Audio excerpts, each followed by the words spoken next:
I think it's a very beautiful subject, purpose of life, but also today we are launching the initiative of Vote for Peace. And I think both things are very deeply connected, because peace is something that every human being aspires for, and maybe that's also our purpose of life. To be able to make sure that I've been able to understand and experience peace so deeply that it's not only peace in my thoughts, but also in my words and my actions, but also if there's peace in my mind in a very deep way, a powerful way, then what you see here is peace, what you see here is peace, and so everything is imbued with that peace.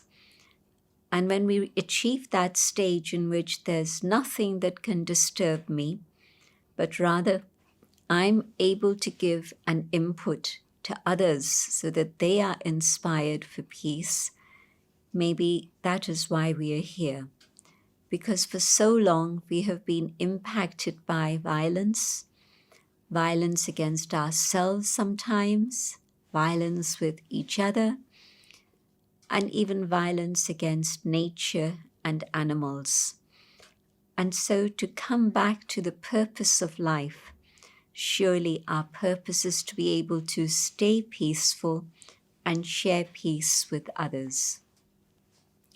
And when I'm in that state of peace myself, I'm able to go very deep within myself and see what more I need to do to clean myself. If I stay superficially, then I don't know how to be peaceful, but also I don't know what I need to do to go inside and clean out everything. There's a very simple example that we give, and that is the purpose of a boat is to be in the water. It's not to be on land. Yes, you pull it out on land for some repairs, but then you get it ready to go into the water as soon as possible. And so the boat is meant to be in the water, but the water is not meant to be in the boat. And of course, what happens is that if there's a leak somewhere, then the water starts coming into the boat and it's a signal of danger. And if we don't give attention to that, then the boat is going to literally go down. And so it's so important to be able to stay in the world. We are not meant for isolation. We are not meant to cut off from everyone, but to stay in the world, engage in the world, but also not let the things of the world outside penetrate inside. I have to learn to find a way to keep the water outside, the things of the world outside. I'm there, I'm doing what I need to do, but if they enter into the soul, into the inner being, then they're going to create worry and anxiety, and of course fear also. Today the world has a lot of fear because of COVID, because of economic disruption, but who knows what else is lying ahead in future. Until we learn to change and bring about a transformation within ourselves so that we're able then to influence others and situations and nature even with the power of our peace. This is why I'm so glad that all of you are participating in this initiative of Vote for Peace, because that truly is what we need at this moment. Peace inside, peace outside with others, and peace in our relationships with all living creatures, and peace with nature, because nature also isn't cooperating with us anymore. It's amazing that we have mistreated nature, abused nature to the point where we've destroyed our home, the ecosystem. But yet still, today, nature is supplying us with all that we need. But at some point, the disruption of nature is going to become even more intense than it is now. And what will happen then? We'll have nothing, because the reality is that everything that we have today on the external material level, whether it's my house, whether it's my office, whether it's the materials with which I do trade, whether it's the materials with which we build our IT devices and gadgets, all of that, everything, the raw material for that has come from nature. And then, yes, human intellects have added their cleverness to that. But essentially, everything that you have, whether it's metal, whether it's wood, whether it's your food, whether it's your clothes, its origin is nature.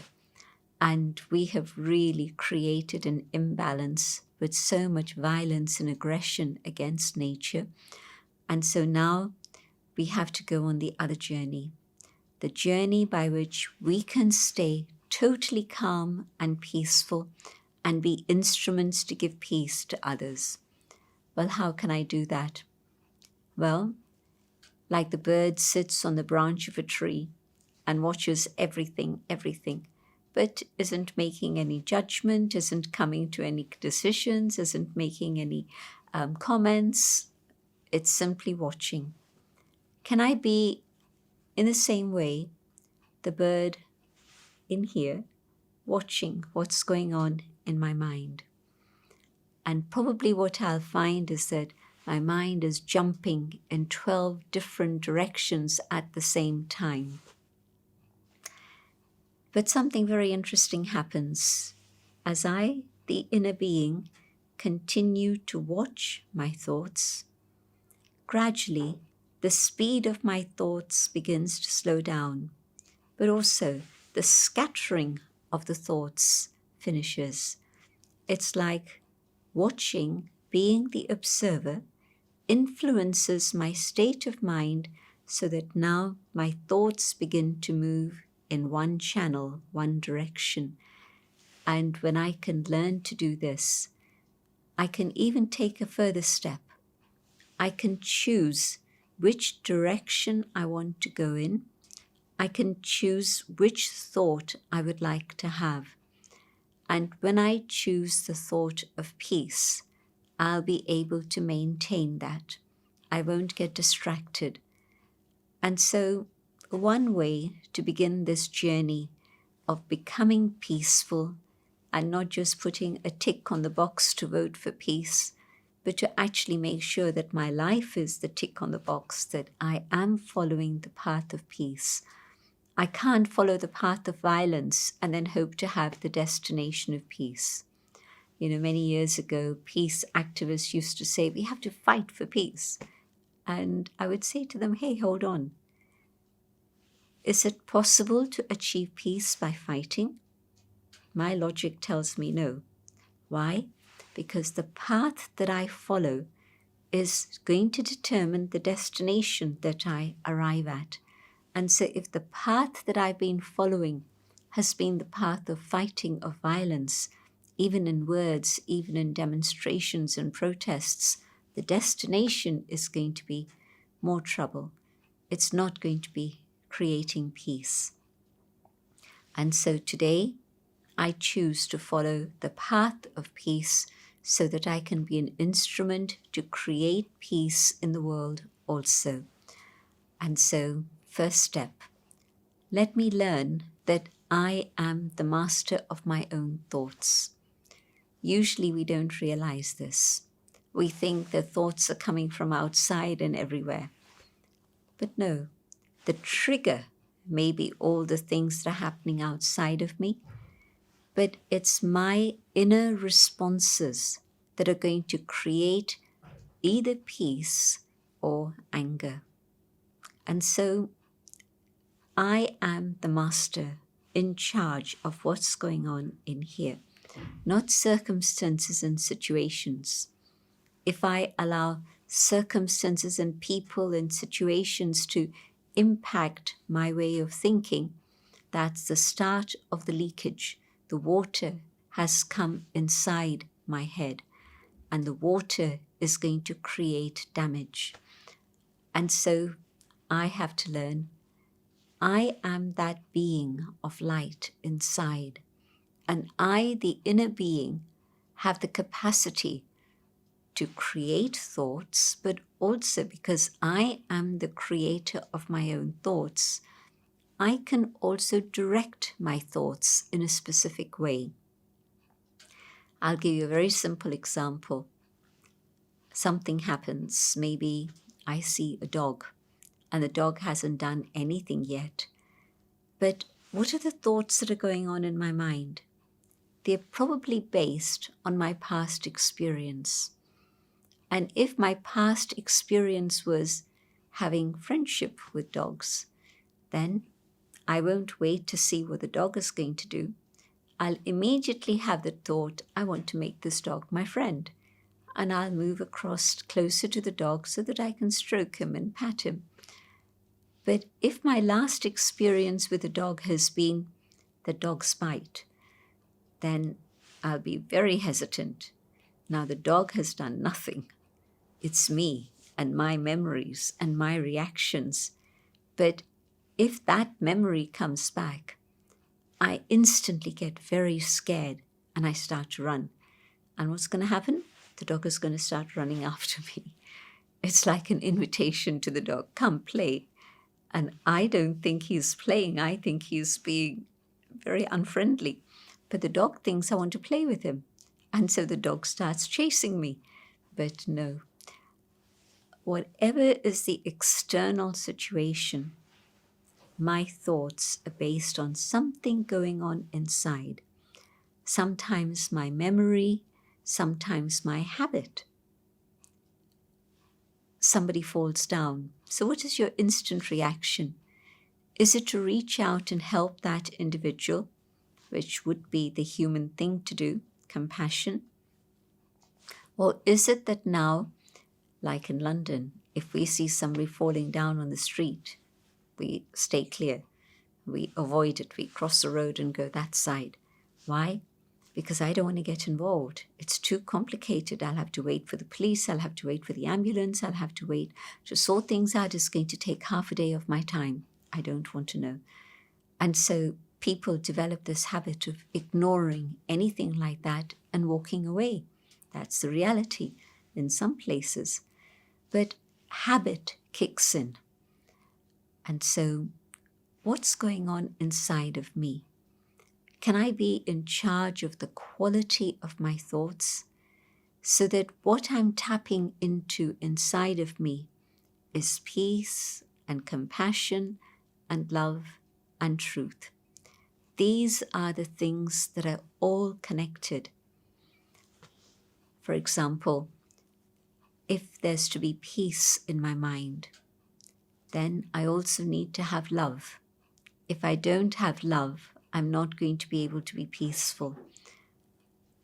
But I need to know that all these qualities are there within me. I just need to be able to access them and emerge them. And so let me be able to know that I am the master of my thoughts. And so can I emerge thoughts of peace, connected with love, connected with truth? I can do that. Because as a human being, we all share these qualities. All of us have the same. We've forgotten ourselves, and so those qualities have developed a layer of dust, maybe not just one layer, maybe several layers of dust. But now I decide I want to clean all of those so that now I select peace and I'm able to hold peace in my mind. And so I move on the path of peace. And I think that because the natural state of every human being is of peace, not only will I be following the path of peace, but there'll be many, many others who will join me on the path of peace to reach the destination of peace in our world. And it's not even necessary to have the whole world transformed to be able to create peace in the world. Why? Because what we found is that there's a minimum level, a critical mass that is needed And once you touch critical mass, then whatever is the idea or consciousness impacts everyone. Again, a little example. When you have a container full of cold water and you want to freeze it and you put it into a place where it can be frozen, what will happen within that container? It's not just one here, one here, one here, and the process carries on. It would take forever. But what happens is that, yes, it's true, one here, one here, one here, changes form and freezes. But when there's a critical level, a critical mass of enough molecules that have frozen, then the whole thing freezes. Easy. So you don't have to wait for every single molecule, but just a critical number and the process finishes. So now, although we are seeing a lot of peacelessness in the world, I know that it's possible to establish a world of peace. When human beings want something, they make it happen. You've noticed that in your life, I'm sure. You've also seen that in the lives of your children. They want something, they'll make it happen. And so if today we say we want to have peace, then that's the message we have to send people in charge across the world.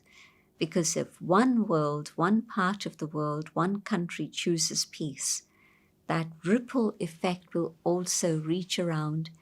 And yes, definitely, the future of the world is one of peace. I can say that with absolute guarantee. And this is because I know that the natural state of every human being is peace. We've had a long period of time in which we haven't experienced real peace. Yes, it's been the absence of war. And so in Europe, we had so many wars. We even had war just 70 plus years ago. And so it's also part of life.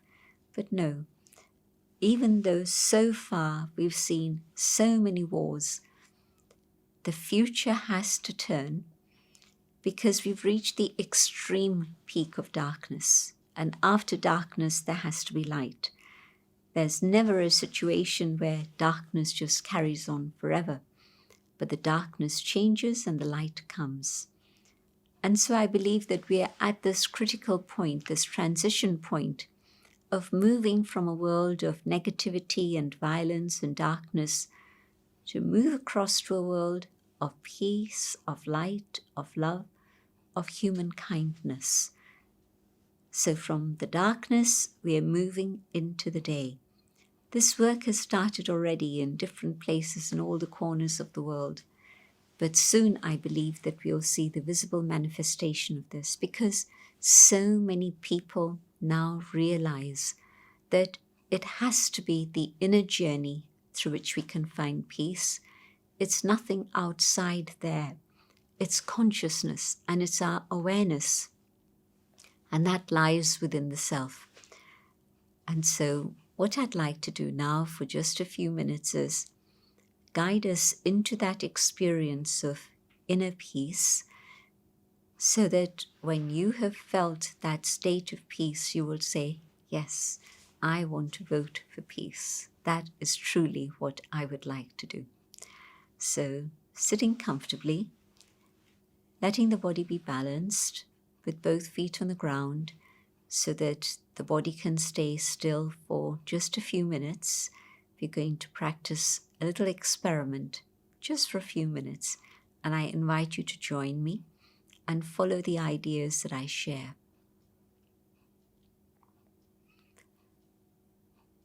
I visualize myself as the inner being, a being of light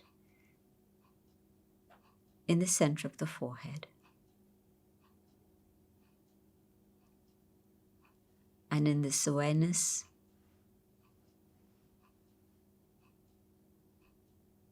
I look around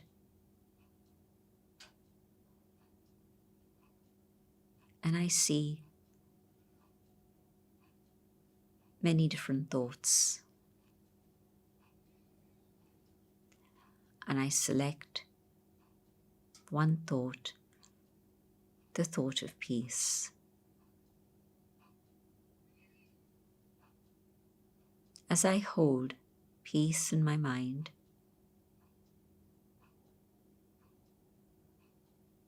I begin to feel very peaceful.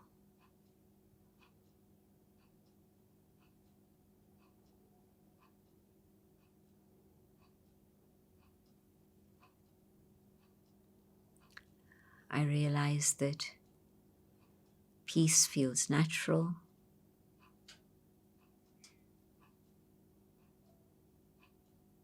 Peace feels comfortable.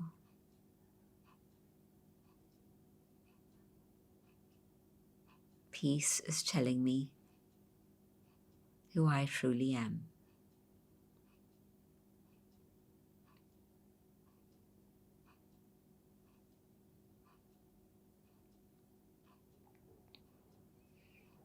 And the more I stay peaceful, the more I can feel that this is connected with the other qualities that I admire so greatly.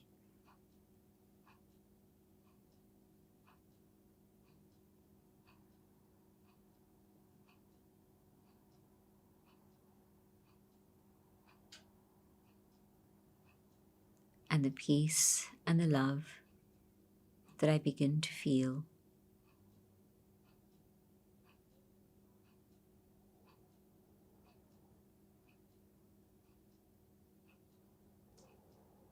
radiates out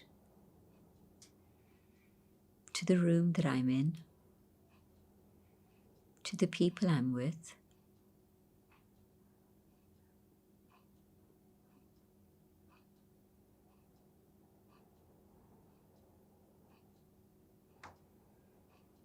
peace reaches my human family,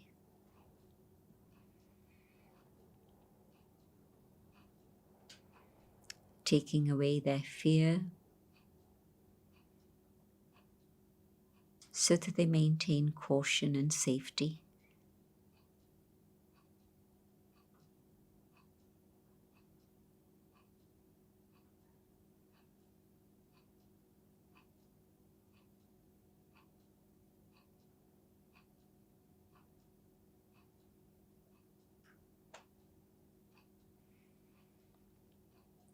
Peace reaches out to the animals, all creation, and they feel supported because peace is protecting them and not destroying them.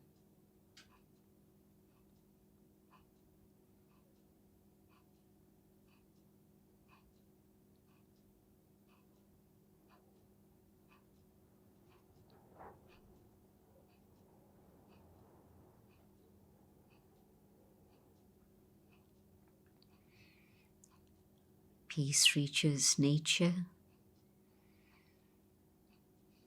and nature is restored to harmony.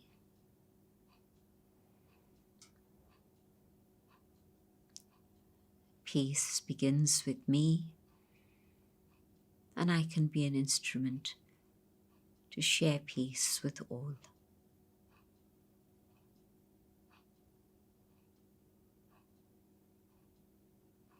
I come back to the moment here and now,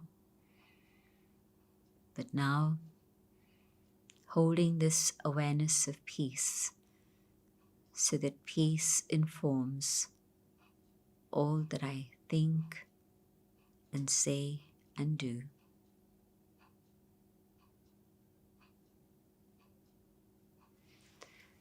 Thank you for joining me in this and listening.